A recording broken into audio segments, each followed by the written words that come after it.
Der europäische Einigungsprozess. Erstens Kalter Krieg und europäischer Einigungsprozess 1949-1954. A.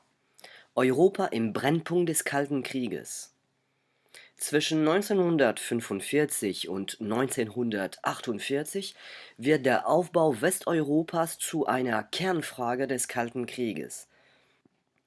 Die Vereinigten Staaten von Amerika hoffen, durch die Verbreitung liberal-demokratischer Werte und den Aufbau einer lebensfähigen europäischen Wirtschaft die Sowjetunion stoppen zu können. Westeuropa soll auch in die Lage sein, sich gegen eine eventuelle militärische Aggression verteidigen zu können. Insofern sind die USA die Initiatoren und Förderer der ersten europäischen Einigungsprojekte. B. Welches Europa? Es gibt zwei Projekte. Also erstens die Anhänger einer föderalen Lösung, État fédéral, États-Unis d'Europe. Die plädieren für die Übertragung eines Teiles der Macht der Staaten an supranationale Institutionen. In Westdeutschland und in den Benelux-Staaten werden sie von Sozialdemokraten und Christdemokraten vertreten. Le vieux lion britannique marquait les esprits avec son discours de Zurich, où il a défendu le concept d'États-Unis d'Europe. We must build a kind of United States of Europe. But I must give you a warning. Time may be short. Ce discours prononcé le 19 septembre 1946 est encore considéré comme un moment fondateur de l'intégration européenne. Mais chaque mot a son importance. Dans ce discours, Churchill n'inclut à aucun moment les Britanniques. Il s'adresse bien à la France et à l'Allemagne.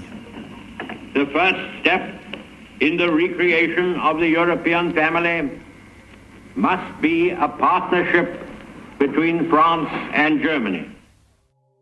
Le continent, au sortir de la guerre, est en ruine, divisé. L'ancien Premier ministre est persuadé qu'au-delà de la réconciliation, l'union est le meilleur moyen de garantir la paix et la meilleure façon de faire rempart à l'URSS. 2 ans plus tard, le monde est entré en guerre froide. En marge des travaux du Congrès de l'Europe, à La Haye, il tiendra un nouveau discours en faveur de l'Europe devant près de 40 000 personnes. Renégat, je vais parler français. Ce n'est pas contre une race, ce n'est pas contre une nation quelconque que nous nous rassemblons. C'est contre la tyrannie sous toutes ses formes. Alors, même si Churchill encourage le fédéralisme européen au Congrès de La Haye en 1948, il n'en est pas un acteur, puisqu'il ne souhaite pas que l'Angleterre fasse partie de cette Europe-là. Si on évoque les acteurs, les défenseurs du fédéralisme européen, eh bien, il faut citer les chrétiens-démocrates Konrad Adenauer en Allemagne et Robert Schuman en France, le social-démocrate Paul-Henri Spaak en Belgique, le financier néerlandais Wim Beyen, ou encore le haut fonctionnaire Jean Monnet. Ce sont ceux qu'on appelle les pères de l'Europe. Die zweite Lösung, die Fürsprecher eines europäischen Staatenbundes, Konföderation, les États restent souverains, darunter vor allem die Gaullisten in Frankreich, weigern sich, die nationale Souveränität in Frage zu stellen. Sie verteidigen ein Europa der Nationen, ein konföderales Europa. Und diese Haltung wird durch de Gaulle besonders in den 60er Jahren vertreten.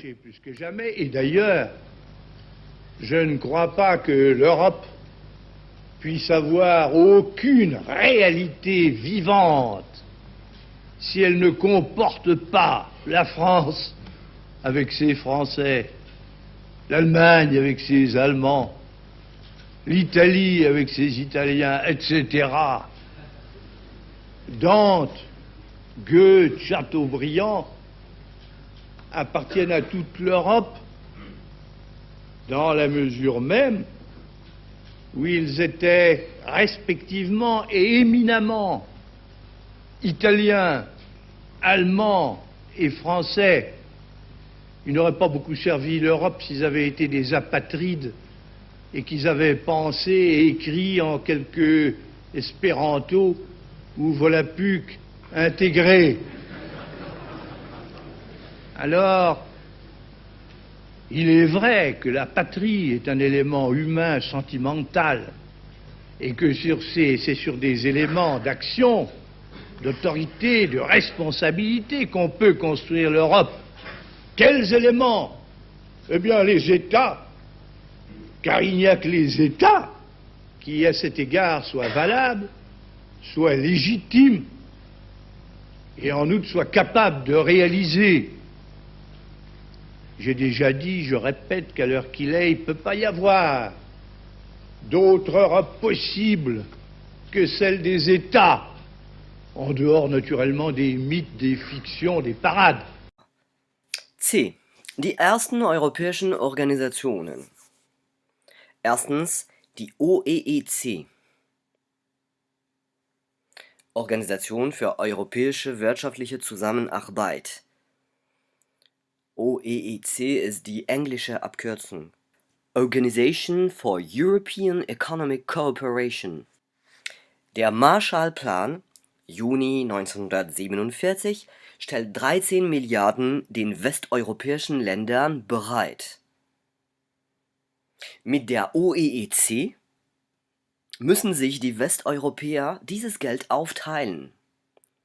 Also die EEC wird im April 1948 gegründet. À Paris, suite aux travaux de la conférence des 16 tenue récemment, les ministres des Affaires étrangères des 16 nations européennes intéressées au plan Marshall ont signé la Convention de coopération économique européenne qui doit, dans l'accroissement de la production générale et le développement des échanges, permettre de reconstruire une saine économie et relever l'Europe.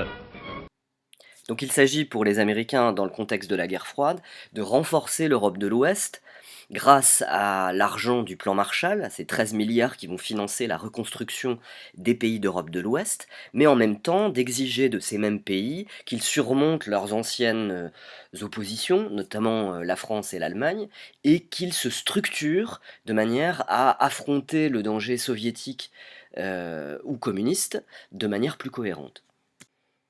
Donc évidemment, cette première institution européenne, l'OECE, qui deviendra en 1960 l'OCDE, qui existe toujours, on peut retenir d'elle deux caractéristiques. La première, c'est qu'elle se fait sur initiative américaine, avec le contexte de la guerre froide qui est primordial dans sa création. Et deuxièmement, qu'il s'agit d'une organisation interétatique.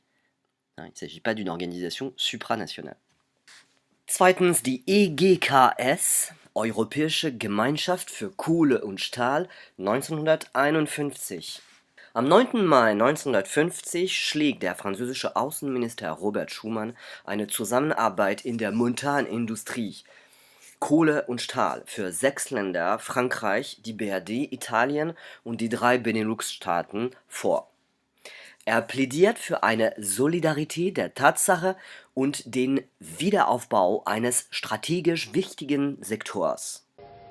L'histoire de cette communauté a commencé le 9 mai 1950 par une proposition surprenante. Se faisant depuis plus de 20 ans le champion d'une Europe unie, la France a toujours eu pour objet essentiel de servir la paix. L'Europe n'a pas été faite, nous avons eu la guerre.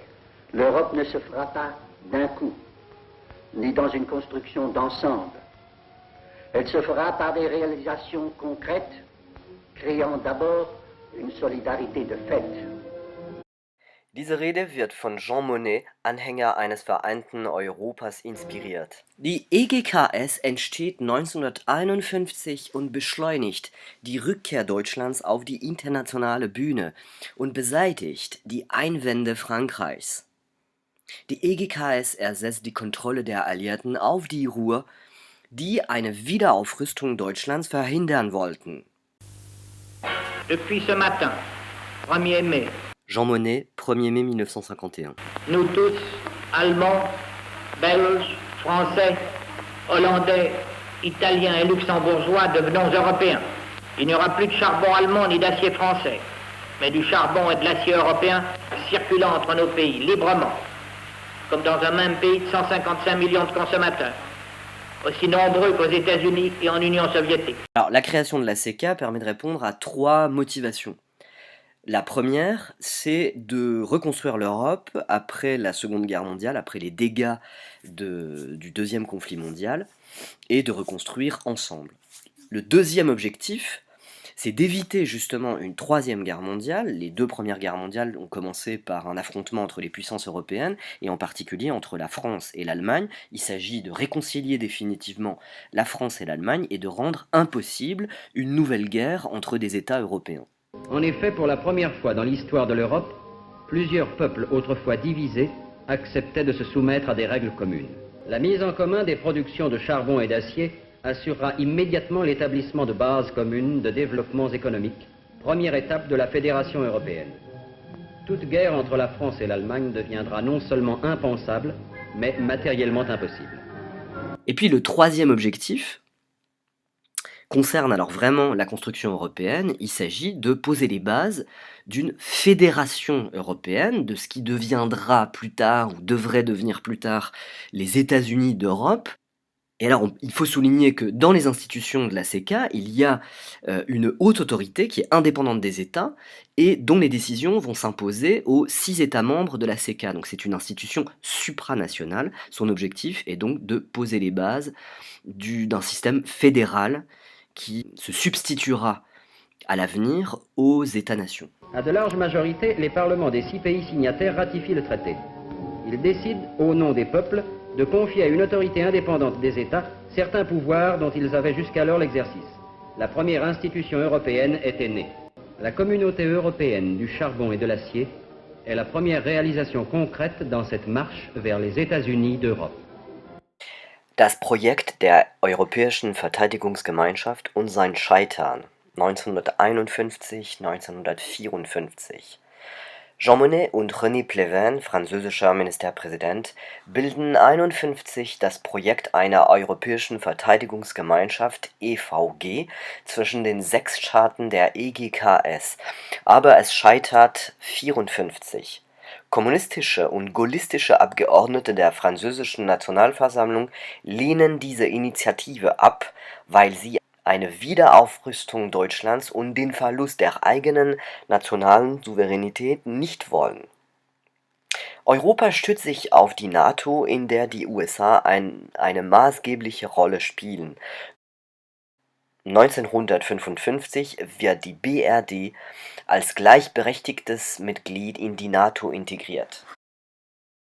Seulement 5 ans après la fin de la Seconde Guerre mondiale, un rêve fou naît dans la tête d'un homme, Jean Monnet. Rassembler dans une même armée les soldats français et allemands qui se sont combattus 3 fois en un siècle. C'est le plan Pleven.